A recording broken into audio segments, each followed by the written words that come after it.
Some people say that behind our world, there's another one. A place that you can accidentally slip into, made of nothing but yellow rooms that go on forever, making it easy to get lost. A carpet so moist that it starts smelling like mold, and the never-ending buzzing noise from the fluorescent lights. They say that there are no windows, no doors, just hallways that shift when you're not looking. So if you start hearing that buzzing noise, or if you start smelling that sour moist coming from the carpet, you might be too late.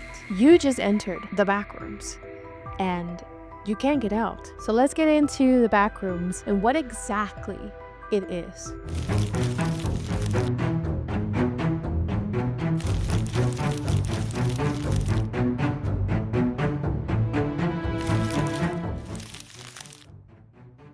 Viewer and listener discretion is advised.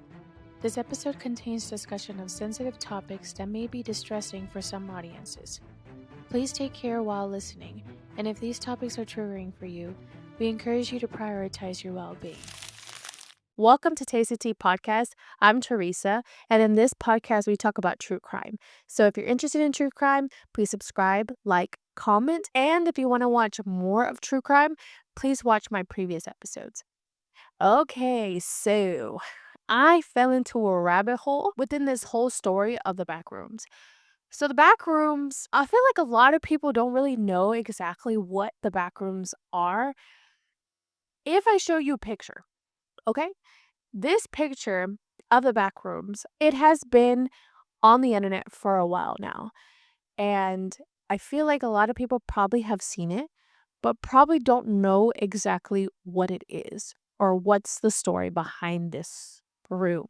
Because it's just a room, but there's a whole story that comes with it. In 2019, an image of an empty yellow room on 4chan appeared. Okay, somebody posted this image on this site and it just appeared. Now, a lot of people found it interesting, found it odd. I guess that would probably be the better term. But they found it odd. 4chan was one of the internet's most influential anonymous image boards. It's known for its ephemerality, which is threads that auto-delete quickly, and crude humor, shit posting, green text stories, and dark comedy. So that's basically what is on 4chan and kind of the gist of it. Basically, a breeding ground for memes, creepypastas, and internet subcultures. Creepypastas. Now, let's talk about what that means, because when I heard this, I was like, who the heck came up with this knife and why? So basically, creepypastas is known as like internet horror stories, which it originated on 4chan around 2007. So creepypastas came from the word creepy and copy pasta, which copy pasta itself came from copy paste. Um, the internet is crazy. When y'all come up with these names, it's just insane. But it's creepypasta and it's catchy. A lot of people ran with it. So creepypastas are horror stories on the internet. The Backrooms would be considered a creepypasta because of the horror story they kind of came up with just one, well, not one, but with multiple or a couple of images of yellow rooms. It became the most successful and influential of modern internet era, and a lot of people were talking about it in 2019 and even till now. And let me give you other examples of creepypastas just so that you can understand a little bit more. Slenderman. Slenderman is one of the creepypastas out there that a lot of people ran with it, and like, yeah, they obsessed over it, and it was something that was all over the internet. I don't remember exactly what year. I think it was in 2016. I know I was really young when I saw Slenderman. A lot of people were having nightmares of Slenderman, so that's kind of the gist of the Backrooms. The Backrooms is another horror story that people have came up with online. But a lot of people have said that it felt so real. It feels like they have been in a place like that before where it felt creepy. It felt odd to them. And we'll get into that. It's so crazy that anybody can put anything on the internet and make it go viral. So, like I said, with this picture, this image that just popped up in 2019, technically it was out there a little bit longer, but I'll talk about that. But this picture that came out in 2019, it was just a picture, literally had a caption that was like, it feels eerie or it feels creepy, something like that. And it just popped off. A lot of people were like, yeah, that's creepy. But I think it has to do with our minds. And we'll talk about the psychology about it later on as well. But it's just so crazy that anybody could put something on the internet and make it go viral and just like blow up overnight. So like if you ever want to get famous, literally just do anything. Like just post anything. Like don't be afraid, be confident and just post it. Like it something is gonna pop off eventually. David Bowie, he was an artist back in the days and he was really big. And he once said in 1999 in a popular interview how the internet is going to be revolutionize media and ends up describing the web as an alien life form. I don't agree. I think the internet, I don't think we've even seen the tip of the iceberg. I think the potential of what the internet is going to do to society, both good and bad, is unimaginable. I think we're actually on the cusp of something exhilarating and terrifying. It's just a tool, though, isn't it? No, it's not. No. No, it's an alien life form. Now, the reason why I wanted to talk about this was because of how crazy the internet is and how much you can put on the internet that it just goes, I don't know, it takes over people's lives. It literally takes over people's lives. And now we can't get away from the internet. That's all we talk about. So the back rooms literally took over everyone's lives, made everyone feel some type of way. And I guess everybody related to it. And there was a lot of like backstories behind this backroom image. Now, originally, the backrooms image was not named the backrooms. It was just a normal picture, right? The original photo that was taken was at Hobby Town in Oshkosh, Wisconsin in 2002. So it was a long time ago. Now, when you look at this photo, it makes sense because the wallpaper looks like from back in the days. It looks like when I was a kid, I would go to someone's house and I would see the wallpaper on the wall. Like it was like that. It was so old and it just makes sense, right? So it was taken in 2002 during renovations of a former furniture store that was being turned into a Hobby Town, USA remote control car racetrack. So literally they had just taken this picture. So basically this store, this furniture store, made a vlog and had posted, which I didn't know that stores had blogs back in the days, but they had blogs. And they posted pictures of the before of how it looked like when it was a furniture store. And then they started posting pictures of when it became a remote control car racetrack store, hobby town type of thing. Yeah. But yes, so they just, talked about the store, their transformation and everything, or the renovation and everything like that. And so these two pictures of the yellow room were posted on the blog. At that point in 2002, it was just a random, boring renovation picture. It was just a boring yellow room. It wasn't anything crazy. It wasn't anything like people weren't thinking, oh, this is so creepy. Like nobody thought that. They were just like, oh, it's just a room. Like that's it, right? Well, when this user posted it in 2019. Now, when the user on 4chan posts the image in 2019, they caption the image unsettling images that just feel off. Now, I guess when somebody puts that caption on an image, like before, like if you don't put anything on it, maybe you don't think anything of it and you're just like, okay, this is just a boring image. But when someone puts a caption over the image and makes it feel creepy, like when someone tells you like listen to this audio and this is what this audio is going to say, you'll start hearing it even though it's probably not saying that, if that makes sense. It's kind of with the image. It's kind of like you see this image, you don't think anything of it at first, but when someone says, oh, that looks creepy, then you're going to think, oh, yeah, it does look creepy. So it's kind of like that. So I'm assuming that, this boring image came from nowhere and then somebody just thought, okay, this is kind of creepy, posted it, said that it would look creepy or that looks creepy, and other people were like agreeing, basically. Shortly after the photo was posted and that caption was posted, another anonymous user replied, giving it the name Backrooms. So this is kind of giving the story of Backrooms and the story of that image itself.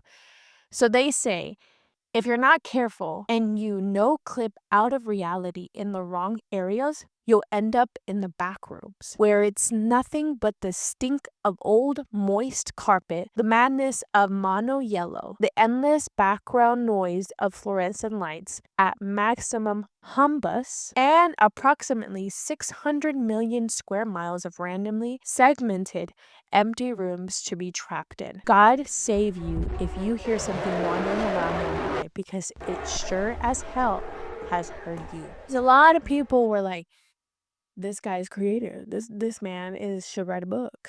He should make a movie. Like, that's basically how they took his comment afterwards. So this is when the Backrooms started and others started adding on to the fictional storyline. So it just kept getting creepier over time.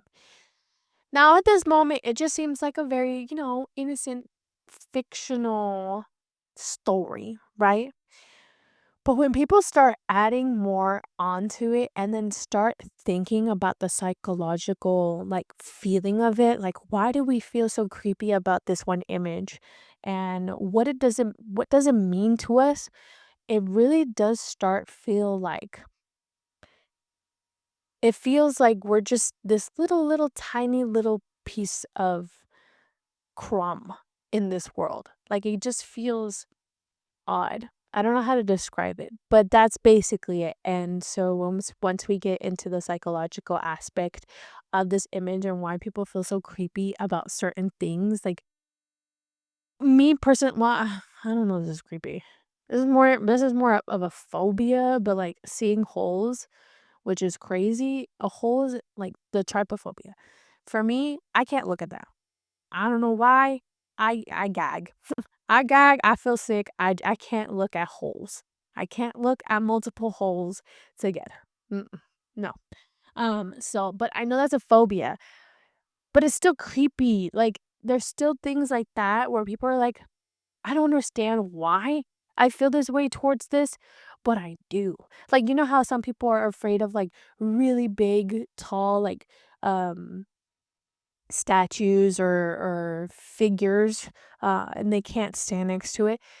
Like, what if back in the days you I don't know, a dinosaur stepped on you? What if you reincarnated and that's how you died back in your past? I don't know. That's what I think. Okay, that's just my mind wandering around, but that's kind of how the feeling of this Backrooms feel like to everyone. A lot of people started coming up with things that happen in the Backrooms itself. And like I said, it starts getting creepier. So on Reddit, a user on Reddit, after the image got the name The Backrooms, posted an image that introduced the idea of multiple levels. So the levels were created to expand and organize the back rooms for a single room into a massive layered alternate dimension. People were going crazy about this. This is like a whole fandom right here. Dimensions exist behind our normal reality called the front rooms.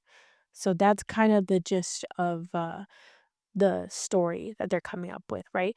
But I honestly think that there are probably different dimensions in real life. I don't know. Okay. Maybe not honestly think. This is just me like speaking out of my ass.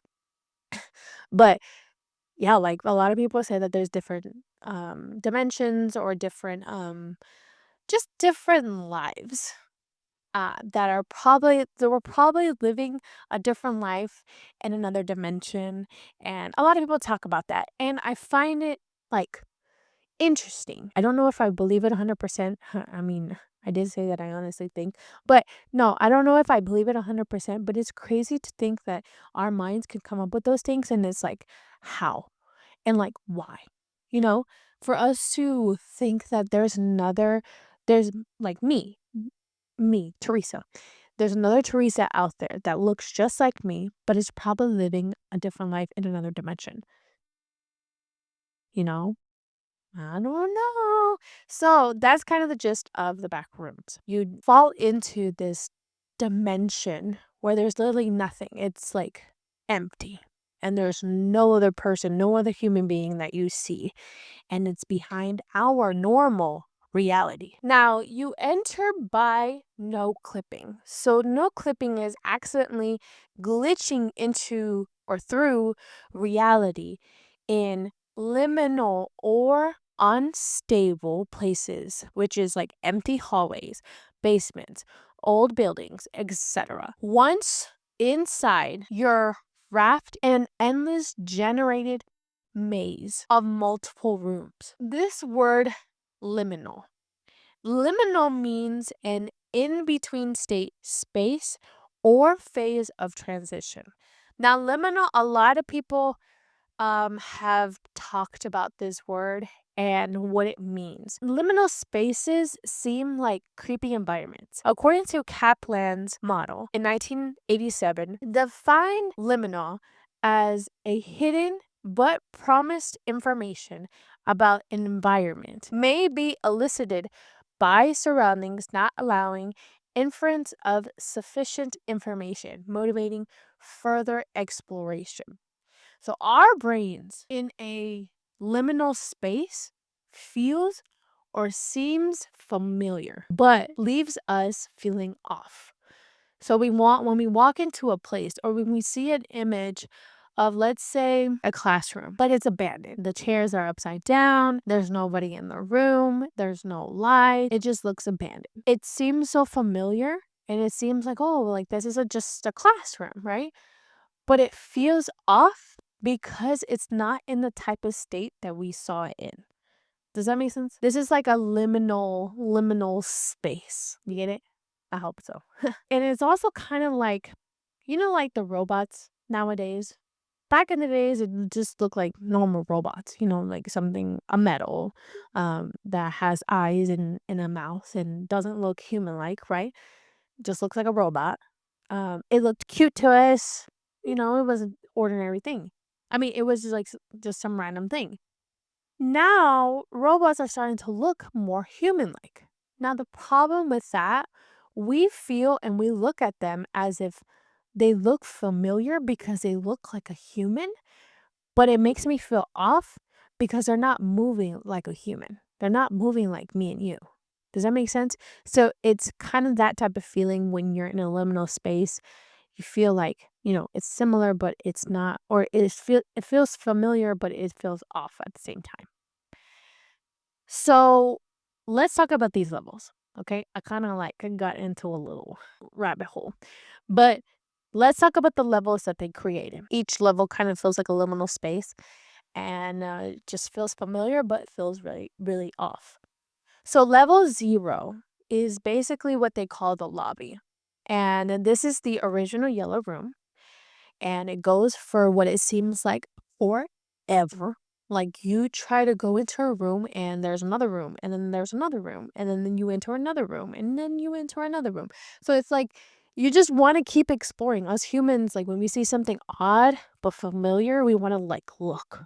We want to see. We want to I don't know, be scientist and I don't know if scientist is the right word, but we want to look around. We want to be chismosos. We want to be nosy. That's basically what we do. Okay, naturally. In this room, you hear a humming buzz from the lights, the fluorescent lights. It's notably louder and more obstructive than ordinary fluorescent lights. So it just seems very loud and just like, I don't know, messes with your head. The buzz tends to induce throbbing migraines in most individuals, which persists for an extended period of time, even after one has exited the level. Whenever you hear a noise and then you walk out of the room and you still hear the noise because of how loud it was, that's basically what it is. And literally in this room, you can't get out. Like, you can't. You have to pass a level. It's very confusing. It's very confusing. When I was getting into this rabbit hole, I was like, what the heck am I reading? Like, there were so many levels. So many levels. The only danger that level 0 poses is the evident lack of available resources, as many fall victim to dehydration, exhaustion, or starvation. So in this room, you got nothing. You're you and that's it. The clothes on your back and that's it. You're just wandering around. Like, it just feels so creepy when you see it. Like, when you see the video and then you hear the buzzing. Like, if you were actually in this room and that's what you heard and that's what you feel, and you are literally with no food, no water, dehydrated and exhausted, literally that would be a nightmare. That would be a nightmare. Next level is level 1. A more concrete warehouse, parking garages, and storage-like areas. First place where groups of survivors gather. Little to no light, with roughly 5 cars present. That's what they say. I'm not 100% sure if that's true. No brand, no license plates, and typically red, blue, white, or black color of the car. It has a constant and reliable source of electricity, both to the lights and to various outlets on the walls, which help many groups to survive. Due to the ease of reaching this level, many wanderers opt to either join or form a group to ensure their survival. Level 2, dark maintenance tunnels with pipes. So this is kind of like, it kind of makes me feel like it's like a factory or some sort of like, yeah, that type of thing. Extremely hot and humid with loud mechanical noises, very dangerous due to high entity present and risks of burns or dehydration. Cramped layout makes it feel claustrophobic. Now, this would be a lot of people's nightmares. Being claustrophobic is definitely a nightmare. I'm not claustrophobic, I don't think, but I do feel a little bit of a sense like whenever I'm like in a tight space and I can't move, I do start to freak out. I do start to freak out. Now, I'm not like intense where I'm like, oh, like I don't want to be like, don't hug me, don't like, I don't want to be in a small space at all. Like, it's not like that. It's more so of like, I've been saying like a lot. It's just a little bit of an urge to want to scream. Like. Now, there are a lot more levels added onto this. Now, I didn't want to say every single level because clearly there are a lot. And when I was looking at them, there might have been like 400 or something like that. Like a good bit. Okay, a good bit. And I was not about to say all of them. So anybody can add a level onto this storyline, I guess. Um, and yeah, that's basically it. But these were the 3 original levels that were added in the beginning of the Backrooms. There is a, I guess, sort of podcast on Spotify that I was listening to. I don't know if it's on, I'm pretty sure it's on other platforms, and I'll put it up here. This podcaster or this person, they would explain each level and what goes into each level. And when I was listening to this, I felt creeped out. I was listening to it with my headphones, and it just felt like I was literally in the room. They explained it so well to the point where, like, I felt I was there. And I guess that's the creepiness of it. It feels like you're there. Or if you close your eyes and listen to this, that's creepy. Now, this is when the dreams and the real experience started coming out. So, a lot of people started stating that no, this is not just a little story, horror story, or creepy pasta that's out there on the internet. No, this is real. I've experienced this before. This has been in my dreams, or I've been in this room. That's kind of what people started saying, and it wasn't just one person. It was, like, a lot of people that were stating this, and that made it even more creepier because it's like, "What do you mean you, dreamt about this?" Or, "What do you mean, like, this could be real?" The image itself taps into universal subconscious memories of being lost as a child or wandering in empty buildings. That's why a lot of people feel like this just feels too familiar. Like, this room just feels like I've been here before. And so it goes back to when we were kids and we were left in a room. You know, when you're a kid, you just think that everything is just huge. You think everything is just like big and scary. It just seems more exaggerated, basically, as a kid. And so that's what a lot of people, like, our brains or our memories start tapping into those subconscious memories of being lost as a child.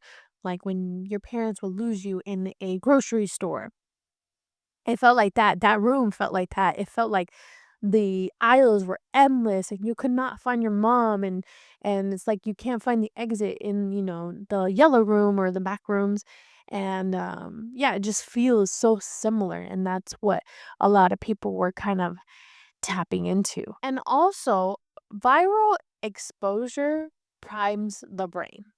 Now that means when you see an image, your mind starts to create or recreate them in your dreams. So when there's an image or when there's something that you're thinking about a lot or listening a lot or listening to a lot or something like that, you start dreaming about it, and your brain just keeps it there, and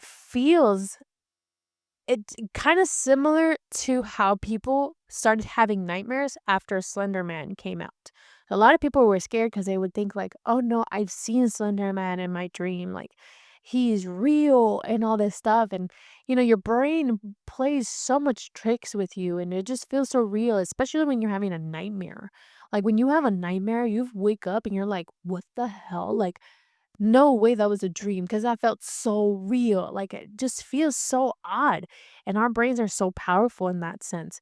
And we still can't really explain nightmares or dreams at all. And it's a lot that comes with it. Also, our minds can start making like these false memories, which makes it even creepier. The yellow room wallpaper and the fluorescent lights and the carpet in the original image strongly resembles the 1980s to the 2000s, early 2000s architecture structure that many millennials and Gen Zs grew up with. So like I said in the beginning, it's like I felt like I probably have seen that wallpaper before in somebody's home, back in when I was like a kid. And a lot of people take that and like, "Oh, no, I've been here before," or "I've seen that before," or something. It kind of comes back as a memory. And that's what a lot of people start tapping into. And we'll talk about the Mandela. Why people start thinking that one thing happened, but it actually didn't. Like, our mind is so powerful. I'm telling you.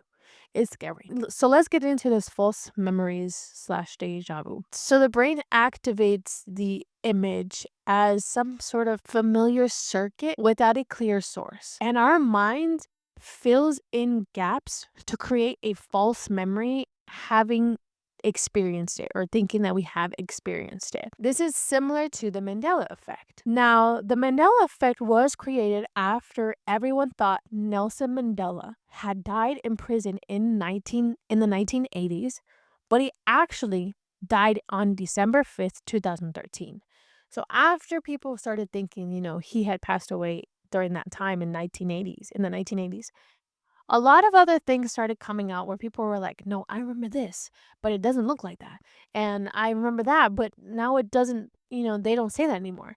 Kind of like how when people thought that in Star Wars, they thought that Darth Vader said, Luke, I am your father. But he really said, No, I am your father. I don't know. Like, for me personally, because a lot of people think that the Mandela effect is kind of like a psychological thing. Like, it's our mind adding this false memory into it.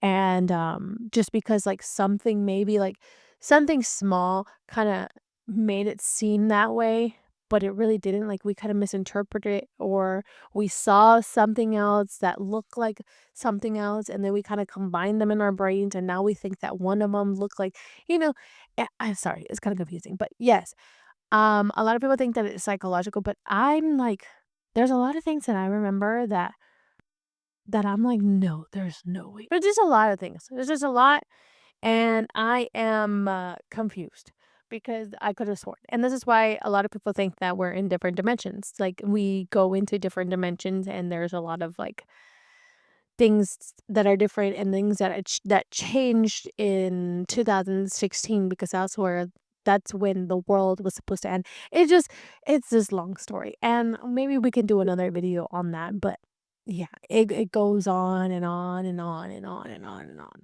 So yeah, that's the Mandela effect. The Backrooms grew over the years, and many were inspired by it that they created short films of the Backrooms. And when I was watching these short films, I was like, wow, this looks so real to me. So there is this YouTuber named Kane Pixel, which that's his YouTuber name. He is a filmmaker and a YouTuber that posted series of the Backrooms at the age of 14 years old in 2022. And it blew up. When I say it blew up, it blew up. As of right now, the first video he posted has 81 million views. So it blew up. It went viral, and he got pretty famous because of that. These videos felt creepy, eerie, real, and it brought the Backrooms to life. So a lot of people were like, wow, this is crazy. Like, we've been talking about this. Like, now that you're seeing the rooms itself and you're going through the rooms yourself, well, technically not, but like, it feels like you are.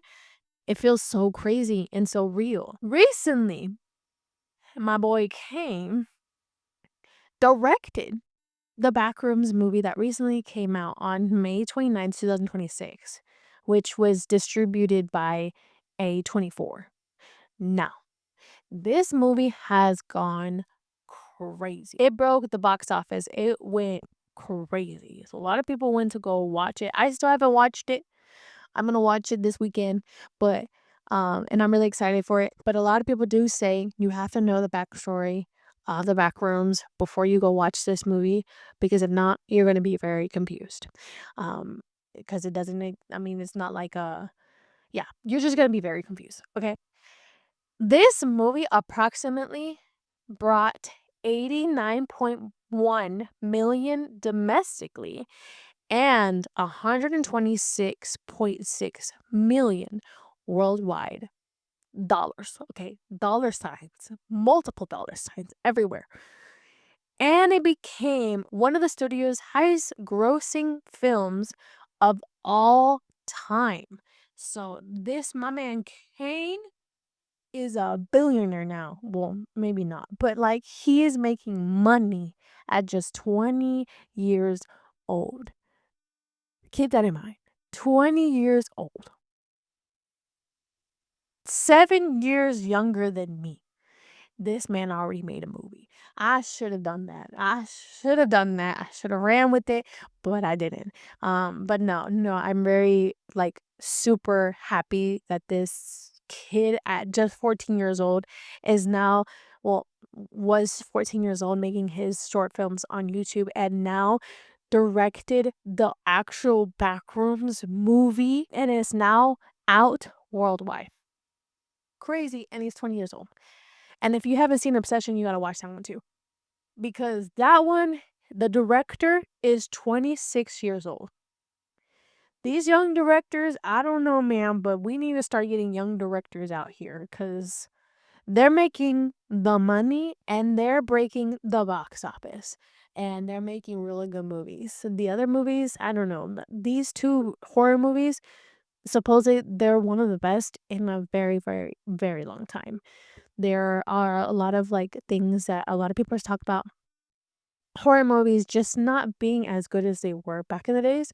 And so these two movies kind of brought it out for the horror community. But that's basically it for this episode. I hope you guys enjoy. I hope I didn't confuse you guys with all the information. I know that I was all over the place with everything, you know. It's just a lot of like psychological aspect that comes with the back rooms and a lot of mental stuff that comes with the back rooms. And I thought it was more of like, I don't know, more psychological than just a made up story.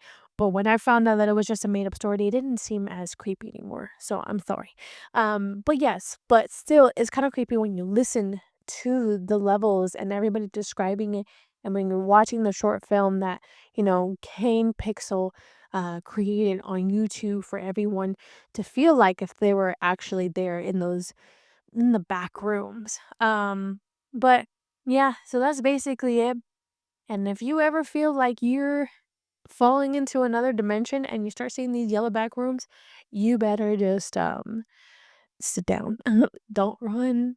Don't freak out. Just sit and hope for the best. Because there might be creatures coming to get you, but at this point, what can you do? Try to pinch yourself. Maybe wake up. Maybe you're in a dream. But yeah, I hope you guys enjoyed this video, and please let me know in the comments what you want to hear more of. And yeah, I'll see you in the next one. Bye.